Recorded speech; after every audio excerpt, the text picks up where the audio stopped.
నమస్కారం న్యూస్ 24 తెలుగుకు స్వాగతం. నా పేరు శ్రీ సౌజన్య. వార్తల్లోని ముఖ్యాంశాలు చూద్దాం.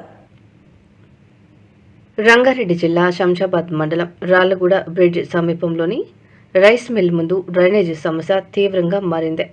ఇటీవల కురిసిన వర్షాలకు డ్రైనేజ్ నీరు రోడ్డుపైకి పొంగి పొర్లుతూ ఉండడంతో స్థానికులు తీవ్ర ఇబ్బందులు ఎదుర్కొంటున్నారు.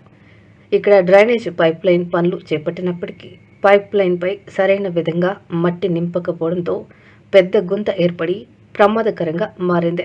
రాత్రి వేళల్లో ఈ ప్రాంతంలో రాకపోకలు ఎక్కువగా ఉండడంతో వాహనదారులు, పాదచారులు ప్రమాదానికి గురయ్యే అవకాశం ఉందని స్థానికులు ఆందోళన వ్యక్తం చేస్తున్నారు. అంతేకాకుండా సమీపంలో ఉన్న వైన్స్ దుకాణానికి వచ్చేవారు కూడా ఈ గుంతను గుర్తించలేక ప్రమాదంలో పడే పరిస్థితి ఉందని స్థానికులు చెబుతున్నారు.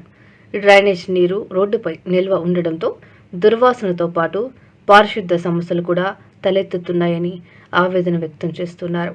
ప్రమాదం జరిగేలోపే సంబంధిత అధికారులు వెంటనే స్పందించి డ్రైనేజీ గుంతను పూడ్చి డ్రైనేజ్ నీరు పొంగి పొర్లకుండా శాశ్వత పరిష్కారం చూపాలని రాళ్లగూడ స్థానికులు విజ్ఞప్తి చేస్తున్నారు.